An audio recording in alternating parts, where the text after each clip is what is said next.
So the Springboks have named their team to take on the All Blacks in their final Rugby World Cup warm-up this Friday at Twickenham under the lights. It's going to be a great occasion, sellout crowd, really looking forward to it, and an interesting team selection as well. To me, it tells me they're pretty comfortable with where their forwards are. It's the backs where they're being a little bit more experimental, but I'll get into all of that in the video. You can drop a comment down below, give me your view. What do you make of the team news? What do you make of how South Africa, Jacques Nienaber, all those coaches are preparing this group for the defence of their world title? Drop it in the comment section down below. Also, like the video and subscribe to the channel. That way you won't miss out on anything, particularly once we get into the World Cup in France. I'll be trying to make as much content as possible, but let's get into it.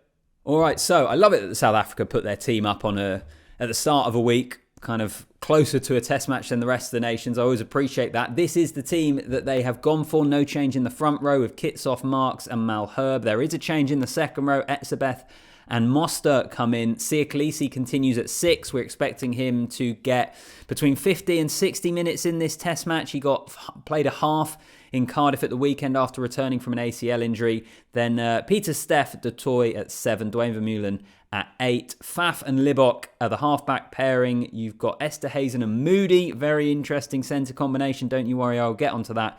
Mapimpi, Arendse and Willemse complete the back three. And you can have a little look at the bench there once more. Another 6-2 split, as is often the case with the Springboks. So for me, as I kind of hinted at in the intro, what this team selection tells me, because you've got to look at it through the prism of preparing for a World Cup and being close to the start of that World Cup now.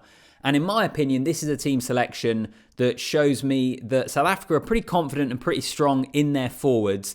It's the back line where they want to give themselves some different scenarios and test some different combinations. So what I mean by that is I know there has still been changes in the forwards. They are continuing to rotate as they have done all of this year in the Rugby Championship, in the warm-up games we've seen so far, rotating their squad, making sure everyone is ready to go when they get to the World Cup. But in the forwards, it's kind of, you have two good second rows, for example. If we focus on second rows, you have two good second rows in Snyman and Kleyn that drop out, and it's Etzebeth and Mostert who come in. Okay, Etzebeth and Mostert, you would suggest, are probably closer to being the starting locks, but either way, whichever pairing you take, they're still quite good options. And I think that's probably the case throughout that forward pack. There's not much experimentation there. It's more about rotation, getting minutes in the legs, making sure that all the forwards in the squad, when it comes to the World Cup kicking off, are ready to go. Whether that means that they're a player that comes in maybe for some of the quote-unquote weaker teams in the side, or whether you're the starting team for those matches against Scotland and Ireland, which are going to be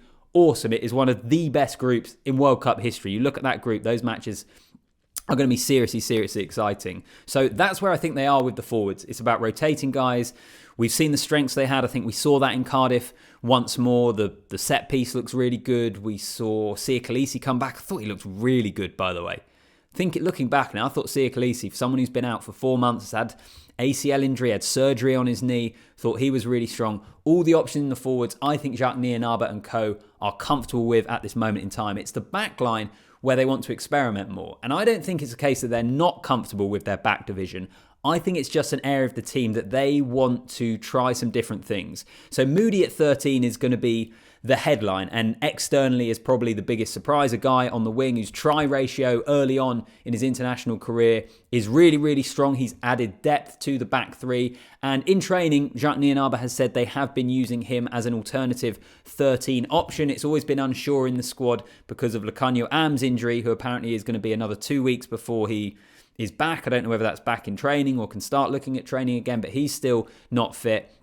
You've obviously got Andre Esterhuizen, Dialende, Jesse Creel, who I thought has actually played well in Cardiff and has played pretty well. It looks like that 13 jersey is maybe his, but they want to try their different options. Because when it comes to a World Cup, let's be frank, let's say that Jesse Creel goes down injured in the first game, and they have played Dialende at 13 before, but maybe they don't want to do that. They want to try Moodie as a different option. Then it's about rotation, really, and about seeing those different options and about having those different scenarios. And I suppose being able to plan for all different scenarios. I think in the forwards at the moment, doesn't matter what position or what player, if any of those players get injured, they are pretty comfortable with the options they have of who they bring in. I think they maybe aren't quite so sure in the back line, and that's why they want to try it ahead of this game. The other thing to point out as well is it's another case of a winger being drafted in at outside centre. George North now is an outside centre, hasn't played wing for a long, long time. Rieko Ioane is an outside centre, hasn't really played wing for the All Blacks all that regularly at all in recent years.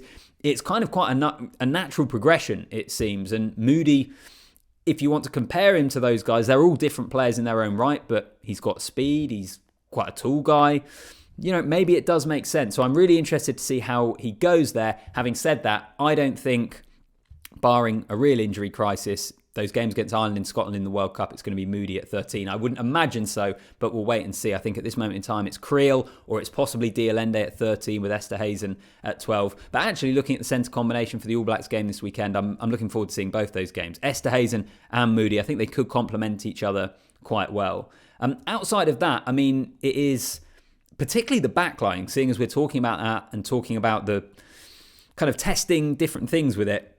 I mean, pace everywhere. Faf de Klerk is, quick for a 9. Libbok obviously quick. Mapimpi, Moodie, Arendse, Willemse. A lot of pace in that backline. And there might be nothing in this, but Nienaber, I watched kind of the start of his press conference talking about this team news, and he spoke about the pace the All Blacks play at and how different they are to Wales. Wales are a side that kind of try and grind you down, make it a bit of an arm wrestle, are quite tactical. Whilst the All Blacks have a brilliant pack that are capable of that, they will look to offload more, they will look to inject more pace into the game. I wonder whether the pace in the Springbok backline is also a way of trying to counteract that and trying to counteract what is going to come at them, giving themselves quite a lot of dynamism in the backline to try and deal with it. Maybe, I could be wrong, but that was just a thought that kind of popped into my mind when I was listening to Jacques Nienaber and looking at this team news. But as I say, overall, I'm really excited. I think it's going to be a great occasion. It's a sellout. I mean, I know there's loads of South Africans that live in London, loads of Kiwis that live in London, so it's no surprise that it's going to be a sellout. But on a Friday night at Twickenham, I cannot wait to get there. I'm going to meet some friends beforehand and then going to be watching the game and doing a video afterwards.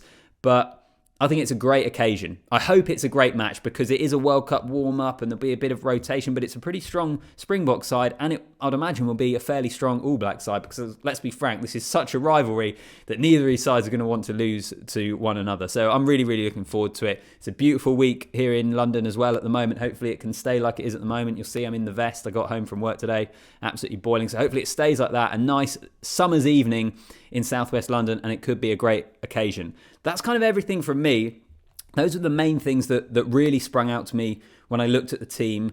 I kind of feel at this moment in time, regardless of whether you think South Africa are going to be able to win the World Cup, because I think most people at this moment in time would look at Ireland, France and the All Blacks and probably have them ahead of the Springboks based upon the kind of results we've seen over the last few years. But regardless of that, I think what Jacques Nienaber and Rassie Erasmus and the coaches have done is a pretty good job of preparing them for the World Cup in terms of rotation, in terms of testing combinations. Will it be good enough to beat those very best sides? Well, time will tell. We'll find out. But at this moment in time, I look at what they're doing and it makes sense. And I suppose the reason that impresses me at the moment as an England fan is I look at what England are trying to do, for example, and boy, is it a contrast. You can't really see what they're trying to do, what they're trying to execute, what the plan is. So I think that's clear from the Springboks. We will find out in the next weeks and months of whether it is enough for them to retain their trophy, which is not an easy thing to do. Only the All Blacks in 2011, 2015 have ever done that. But anyway, this team news, I like it. Rotation, speed, testing combinations, should be a great game on Friday at Twickenham. So you drop a comment down below. Let me know, what do you make of it? What do you make of Moodie at 13? From what I've seen a little bit on social media, I think the Springbok fans are pretty excited by that. Does it raise question marks possibly over the centre pairings and what they're looking at? Any uncertainty there with Nola Kanyuam? As I say, I think Jesse Creel has been good, so I wouldn't have too many concerns at the moment, but that could be one way you could possibly read it. Overall, I think it's all good. Drop a comment down below. Like the video, subscribe to the channel as well, and as always, I'll see you in the next one.